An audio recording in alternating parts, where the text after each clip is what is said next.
अगर एक डॉग और एक शार्क लड़ाई करेगा तो कौन जीतेगा? बट मैं बताऊँ दोनों का कॉम्बैट या मैं आपको बताऊंगा।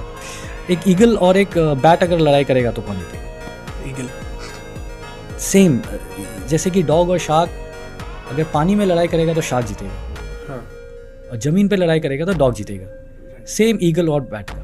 तो ये मैं सबको अपने यूनिट से लेकर के हर जगह, ये मेरा बहुत ही इम्पोर्टेंट वो रहा हमेशा, कि आप अगर गलत तरीके से लड़ाई करेंगे, मैं अगर मानूं कि मैं स्पेशल फोर्सेस हूं, मैं ये मिलिटेंट से बहुत ज़्यादा स्ट्रांग हूं या काबिल हूं, गलत होगा तरीका सोचने का। मैं समझा पा रहा हूं आपको? yes, yes, yes. कोई स्ट्रांग और वीक नहीं होता है कि आप कैसे लड़ाई कर रहे हैं। अगर आप स्ट्रांग होते हुए भी आप अगर पानी में घुस गए शार्क से लड़ने के लिए, वो आपको खदेड़ देगा। ये बहुत इंपॉर्टेंट है लड़ाई में समझने की।